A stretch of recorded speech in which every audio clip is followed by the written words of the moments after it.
Yo, what's going on? Started the NFL playoffs, and my college football bracket went great. So I think it's time to make one for the NFL. It's going to be significantly harder than college one. I think the college one has a lot more like straightforward matchups, which turned out again not to be that way. So we'll see how this goes. And I guess we'll start top left. We'll start Steelers Texans. First thing I think of and first thing I thought of when I saw this matchup was poor Aaron Rodgers. Like, genuinely, I think this will probably be the most frustrating game of the year for the Steelers fans.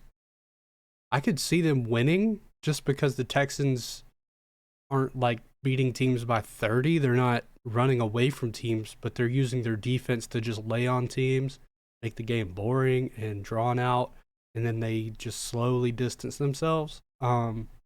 I can see this being a really fun game to watch, but I'm not necessarily sure that the Steelers have what it takes to get it done. Even with DK back, I think the Texans defense is just too good. So I'm gonna bet on them. I would love to see the Steelers win for Aaron and also for Tomlin, but I don't see it happening based on the matchup. But I'd love to be proven wrong. I've been proven wrong on every single one of my college football picks, pretty much. So, except for Indiana. I'm hot on Indiana, and they're still winning, so I guess that's my pick to win now, since I had them going against Ohio State. Anyway, it's not college football time. Let's go into the Jaguars and Bills. This is another crazy matchup to me. Like, I don't know how to pick this one.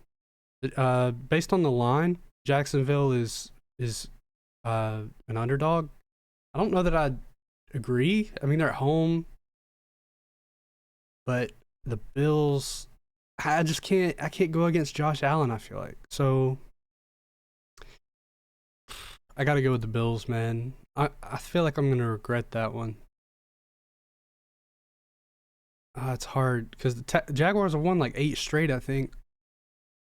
I don't like it. But we're going to move on. There's too many other ones to look at. We got Patriots and Chargers. Patriots have had a good year. Unfortunately, I can't name any players on their offensive line. I know they've got, I think it's Ellison. I can't remember who they have at linebacker, but he was the one who popped Jackson Dart when he was on that sideline. He was running up the sideline, tight roping, and I think it was Ellis came out of nowhere and just like clobbered him, bro. So I just don't know if they're going to be able to take advantage of the Chargers' main weakness, which is their offensive line. I think Drake May could look really good against the Chargers defense. But if this goes into a shootout, man, I don't know that I'm betting against Herbert. You know what I mean? I'm thinking about the Chargers defense, and they've been pretty salty all year. Patriots can't really run the ball, or at least according to their fans, they can't run the ball because they've been talking about Drake May has a non-existent run game. That's why he needs to be MVP. It's like, okay, well, I don't know that I want to bet on a team who can't run the ball, apparently, to win in the playoffs. You need to run the ball in the playoffs. That's a huge part of winning. You look at what the Eagles have done year after year, pounding the ball, winning at the line of scrimmage. But I don't know that the Chargers are the team to punish them. It's one of those games. It's like I think they might both lose. So I think I'll just go with the Patriots for now. All right, let's flip to the NFC side. We got Panthers, Rams. Gut feeling. I just got to go with the Rams. I feel like their seeding is obviously misleading just because they lost their own division. They had to be 5th. For the casual fan, you'd be like, oh, they're the 5th seed. But I think the Rams are far and away a better team than the Panthers. As good as Bryce Young has been, or I guess how he's really started picking it up. But I still think the Rams are a much better team, even though didn't the Panthers beat the Rams last time they played? They played already, right? There's too many matchups to remember, but I'm pretty sure they played already, and Bryce Young had that big throw on 3rd down. Regardless, I'm going to pick the Rams here. I think Puka. I think Devontae. I think I just think they got what they need, and the Panthers haven't had the same success running the ball that they had in the middle of the year for whatever reason. So I think their main strength is gone. I'm gonna go with the Rams. Eagles 49ers, and this one is another. I keep saying this, but it's really intriguing. I think the NFL's done an incredible job at getting the best teams into playoffs this year with the scheduling and everything like that. I think the increased number of games is also improving things. Just more delineation between good teams and bad teams. Like, less likely you see a team just limp to the finish and like barely hanging on and whatever. And honestly, not to jump the gun, that's been the Packers. The Packers are kind of limping to the finish. If there were like 2 more games, I'm not sure the Packers make the playoffs. How they've been playing football, but back to the Eagles 49ers. I'm not betting against the Eagles. I can't. I know they've been having a rough year. They don't like their OC. Tulo has been under fire. I just don't. I don't know. The 49ers have been putting a great thing together, but a lot of it relies on McCaffrey. And like we saw in their last game, if McCaffrey doesn't get going, they don't look nearly as good. So I think that's a big key. Avoiding injuries will be another big key because they have a history of having injuries down the stretch in the playoffs. So I'm going to stick with Eagles. I'm going to stick with the Eagles. I am not 100% sold on them, especially if, it gets late and Jalen Hurts has to make a couple big throws in tough moments in a tight window. Can he do that? Because we know he can throw a deep ball. He can sling it with the best of them, just put it out there for those great receivers. But, I mean, how many times have you seen Jalen Hurts make a gotta-have-it throw on 3rd down, put it through a window about this big, right? I can't remember any specifically for me. And that's not the end-all, be-all. You can win a lot of football games. You can win a Super Bowl like we saw last year without having to do that. But I think the rest of your team has to be in sync. And so far this season, I haven't really felt like the Eagles have been. But their defense, I think, puts them over the top. We'll go down to the Bears-Packers. And like I was talking about, the Packers really are limping towards the finish here. And this is a tough one because this is a rivalry game, divisional matchup in the playoffs. It's hard to pick against the Packers with how often they've beaten the Bears over the last so long. But I just think the injuries, I think Parsons going down on top of the fact that they had to trade away defensive tackle and Packers just rough turn of luck. A lot like the Colts. You had Kraft go down with injury. Now you had Parsons go down. Didn't Edgerrin Cooper have some kind of ding? I mean, there's somebody else maybe. But they've really had a bad stroke of luck with injuries. So I'm going to pick against the Packers. I'm going to let the Bears move on. I think Chicago has been looking incredible this year. They can run the ball. As I was saying with Jalen Hurts, though, you don't see a whole lot of like fitted into tight window throws from Caleb Williams. Of course, he's young, early in his career. He's got plenty of time to develop that. As does Jalen. Jalen, I think, is still under 30, right? So, I mean, you see guys now playing until they're 40-something. 10 more years. You don't tell me Jalen Hurts will be a better passer than now. Like, if he's still in the league and avoids injury and all that, I would think so. So same thing with Caleb Williams. I think they'll get it done against the Packers. And let's go back over here. Broncos-Bills for the AFC. I was a big fan of Bo Nix coming out of college. I was like, okay, he's played a lot of football. I think there's going to be a team that has a decent roster who's just looking for a mid-end quarterback coming out who can operate the offense.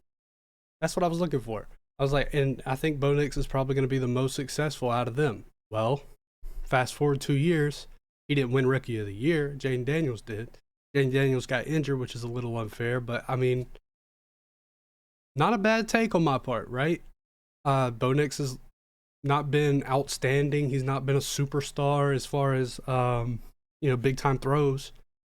But when it comes to winning football games, with doing what he needs to do in those fourth quarters, in those comebacks, dude, He's been extremely poised, which is exactly what he should be with all that football he's played. It's just a lot like Tyler Shuck down in New Orleans. Just guys who have played a ton of football. They're tough. They're resilient. They've seen a lot of defenses. They know how to take care of the football for the most part. So, um, I think that's a big bonus. And I think what the Broncos have done mirrors very closely to what the Eagles have done as far as roster management and like who their quarterback is and all that. So I think it's pretty cool. So this is another tough one for in the Bills matchup where I got to pick between them. Um, One thing I will say, we've seen the Broncos get behind a lot, and what the Bills do is in the third quarter they blitz you. Like if you look at their third quarter like point differential, it's far and away better than any other team in the league. Last I checked, at least that was probably 2 weeks ago. But the Bills always come out of the halftime and they score 3 touchdowns in the third quarter if they need to. You know what I mean? And I know that the Broncos are known for comebacks and all that, but the Bills really are a second half team. So it's one of those things where if they go into halftime tied 10-10, let's say, I could see the Bills pulling ahead by like 2 touchdowns in the third quarter. And then it's on the Broncos and Bo Nix to make those throws, which again is not good for the Broncos because they need some sort of running game right now. And looking at the Bills' weaknesses, it's the running game. So back-to-back weeks, if it plays out like this, they'll play the Jaguars, who aren't the greatest running team in the world. They have had a lot of struggles running the ball this year. And you look at the Broncos, same story. So for the Bills, it's kind of a favorable matchup as long as they haven't faced the Texans. Not to get ahead of myself here, but I think I got to take the Bills, man. I'm going to take the Bills. That's probably crazy, and if the Jaguars win, I'd probably end up taking the Jaguars too over the Broncos. Just as much as I've been talking about how much I like Bo Nix and all this, I do think that if they're in a situation where they need a big throw late and it has to be in a tight window and all those things, like I was saying, I'm not sure that I trust Bo Nix more than I trust Josh Allen. I think the Bills' coverage unit is really good. Not that the Broncos isn't, but I think there's weaker spots that you can exploit versus, the Bills can run the hell out of the football. Plus, you have to worry about Josh Allen. It's kind of tough to think about like that. So we're really splitting hairs here, but I'm going to go with the Bills. And that takes us down to the Patriots and Texans. I'm going to go ahead and pick the Texans. I don't think Drake May is going to perform well against the Texans. Last time he played, his stats look good. But like if you sat and watched the tape, it was a lot of short throws. I'm guessing I'm holding the ball too long. I'm getting hit. And I think if he does that in the playoffs, or honestly, if he does that again at all, I think there's a lot of recipe for turnover. There's a lot of recipe for a young quarterback getting flustered. Now, granted, if he doesn't, I would be blown away with Drake May. Admittedly, I did not think Drake May would be a good quarterback coming out. I thought he was going to be one of those like Mitchell Trubisky types where they're like, oh yeah, look, he's got all the physical tools, he's got everything you need, and then it's just like, yeah, but what has he done? You know what I mean? And that's a little unfair. I'll acknowledge that now. That's a little unfair, but it feels like it felt like that was the read I had on it. And honestly, he's looked great this year. Shout out Drake May. I just don't think they're going to get it done against the Texans. Let's go back over here to the NFC, and we've got a rematch for probably what could have been the game of the year if it weren't for the Steelers-Ravens game last week. And there's been quite a few that have been fantastic, but I don't know, man. I'm thinking like Seahawks defense is so good. I think they've got the advantage in the kicking and special teams department. Rashid Shaheed's back there. And I know I keep harping on this, and I try not to do this too much, but quarterback. Which quarterback, man, are you putting your faith in? And as much as we've seen Sam Darnold like rise above it in the regular season, even in their previous matchup where I think he threw 2 picks, but still threw the game-winning 2-point conversion and all that. I'm not going to bet on him over Matthew Stafford after the season that Stafford has had. I think Stafford is going to continue delivering the ball on time to his guys, get Puka in space, get it to Devontae in the red zone. I think they'll really have success hitting the tight ends, dude. I think I'm gonna take the Rams. And now we're down to Bears and Eagles on this NFC side to set our conference championship.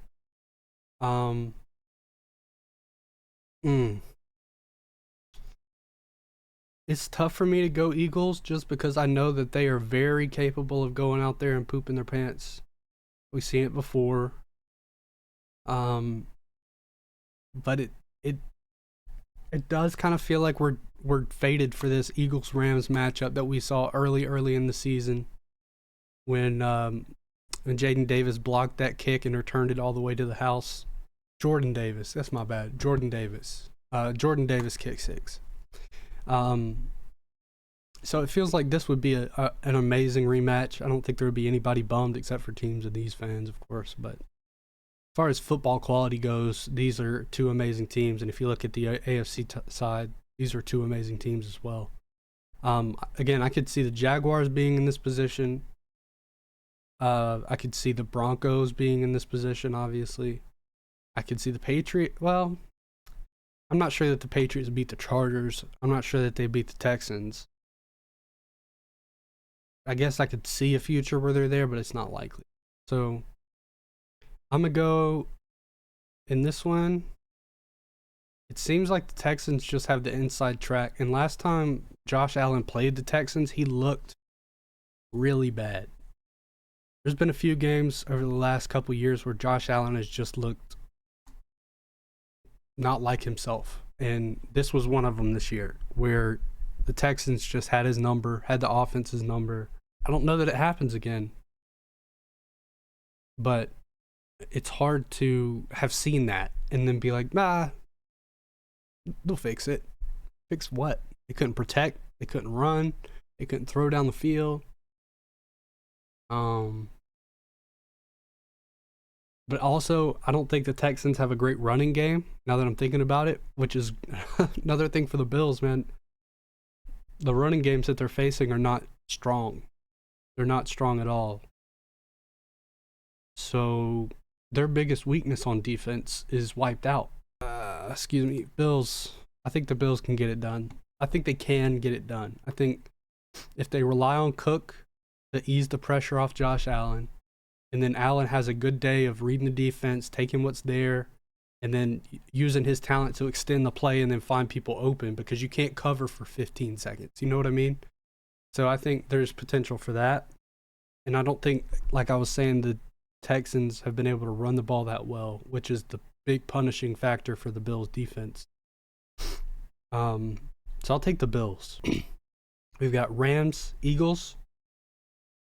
This one, like I was saying, a rematch of the kick 6 game from Jordan Davis.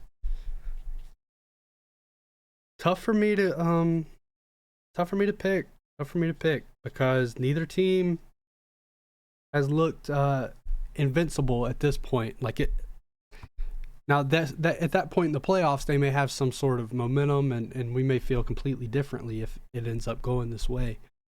But it's very confusing. Like, which Eagles team are we going to get? Which Rams team are we going to get? Are we going to get the one where Stafford throws 2 picks randomly, even though he hadn't thrown many at all this year? Are we going to get the game where Jalen Hurts turns the ball over 5 times, which he has this year? Also in LA, which this game would be in Philly, but besides the point. I don't know. It's hard to pick. I think I have to give the nod on defense to the Eagles, the nod on offense to the Rams. So, shoot, let's just bring it down to special teams. I got to give that to the Eagles as well. So, we'll go Eagles, Bills in the Super Bowl. In preseason, this is what I said. I did say Bills, Eagles in the Super Bowl. That was unintentional on my part. But But hey, look, if I'm right, I'm right. I probably won't be based on my college predictions, but hey, man, win some, you lose some.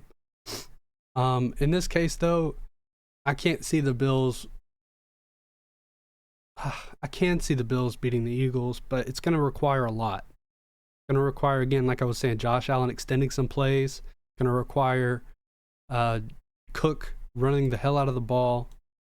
It's going to require them stopping the run, because I know Saquon will get the ball a ton against the Bills. And it will be the first big-time running back that they could face in the playoffs. I guess you could give it to Travis Etienne, but my point being, I think the Eagles really could potentially punish the Bills for not being able to stop the run. So I got to go with the Eagles. I'm going to pick the Eagles to win. Not a very popular pick, I'd assume, just given how the Eagles have played. But I just think that their pieces are too good not to mesh in this moment, that they've been there before. They've been in the playoffs before. They've made these deep runs. Last year, they won the Super Bowl. So, I don't know. It seems like the path is clear. There's only a couple teams I feel like that have the pieces to take down the Eagles, as long as the Eagles have a decent game. I think the Bills are obviously one of them. Like I was saying, I think Josh Allen really is the key. No duh. But it's tough to pick them straight out when I think the Eagles just have a better roster. I think the Eagles have the best roster in football. So it just remains to be seen whether they have the critical factors on that day to get it done. And yeah, we'll see how it plays out. Anyway, thank you all for watching. Let's see how this prediction holds up, and catch y'all later.